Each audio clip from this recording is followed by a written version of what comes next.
Chapter मंगलम पाठ, ठीक है, संस्कृत का किताब है और आज इसका शुरुआत कर रहे हैं। प्यूषम यानी किताब का नाम है ये प्यूषम, जिसमें कि क्लास 10th में इसका 2 भाग है, ठीक है। तो ये पहला भाग में मंगलम पाठ है पहला, ठीक। तो मंगलम पाठ में है क्या कि ये श्लोक है।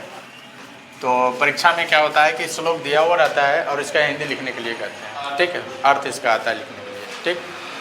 और श्लोक है तो संस्कृत में श्लोक पढ़ने के लिए भी सीखना है, ठीक है। तो संस्कृत का जो श्लोक बोर्ड पे भी लिखा होगा उस किताब में भी होगा। तो श्लोक हम बता देते हैं, पढ़ने के लिए पहले सीख लेना है। देखो ध्यान से इधर ये लिखा हुआ है हिरण्मयन, मेरे साथ बोलना है सभी बच्चे को, ठीक है।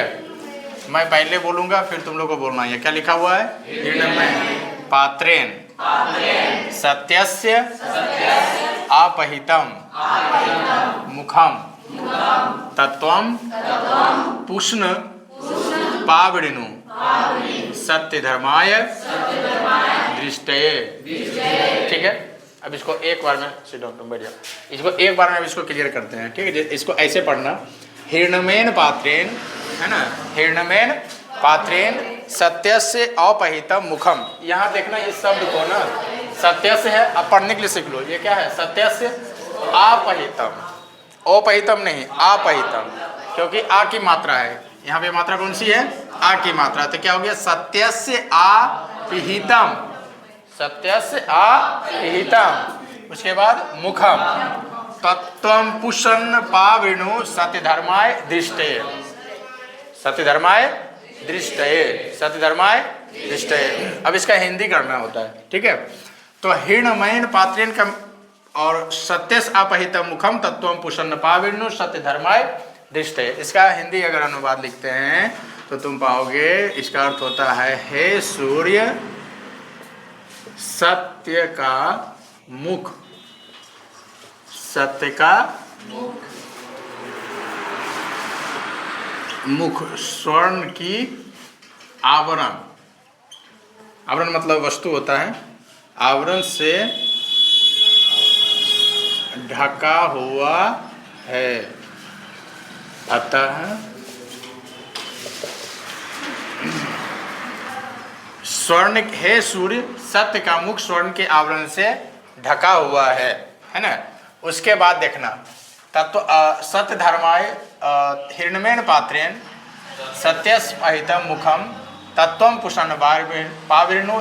यहाँ तक का मतलब हुआ कि हे सूर्य हिरण्मयन पात्रेन, यानी कि सूर्य से प्रार्थना के माध्यम से कहा जाता है कि हे सूर्य सत्य का मुख जो है यह हिरण्मयन पात्रेन। इसका मतलब हुआ स्वर्ण के आवरण से। किसका मुख? तो सत्य का मुख। क्या है? तो ढका हुआ है। पैता मतलब ढका हुआ है, सत्य मतलब सत्य मतलब सत्य का, मुखा मतलब मुख, अपहिता मतलब ढका हुआ है। तत्वम पुष्ण पावृणु, है ना। उसके बाद कहता है कि उस आवरण को प्राप्त करने के लिए कहता है सत्य धर्माय दृष्टि, यानी सत्य धर्म की प्राप्ति के लिए जो आवरण से ढका हुआ है इसको हटा दे। अतः सत्य धर्म की प्राप्ति के लिए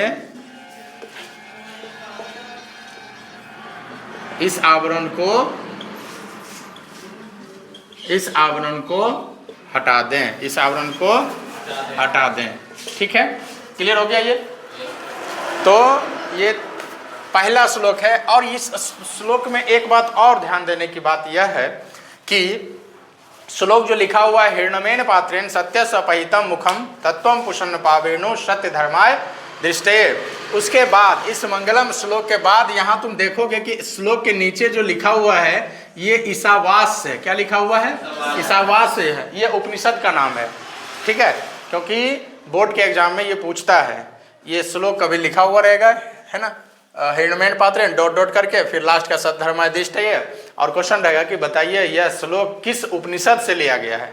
तो यह है ईशावास उपनिषद से, ठीक है। किताब में बुक में अगर देखोगे तो तुम यहाँ नीचे कॉर्नर में ये रेड कलर में जो लिखा हुआ है छोटा सा, ठीक है, ये रेड से जो लिखा हुआ रहता है ये भी याद करना बहुत इंपॉर्टेंट है, ठीक। क्लियर है?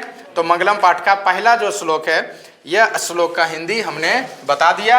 अब सभी बच्चे इसको सबसे पहले नोट कर लो, और ये भी ध्यान रखना है कि मंगलम पाठ का जो पहला श्लोक है हिरण्मयन पात्रेन सत्यस्य अपहितम मुखम तत्वम पुष्ण पावृणु सत्य धर्माय दृष्टये, हे सूर्य सत्य का मुख स्वर्ण के आवरण से ढका हुआ है, अतः सत्य धर्म की प्राप्ति के लिए इस आवरण को हटा दें। तो यह श्लोक किस उपनिषद से लिखा गया है? तो यह चला जाएगा ईशावास्य उपनिषद। किसी बच्चे को कोई दिक्कत?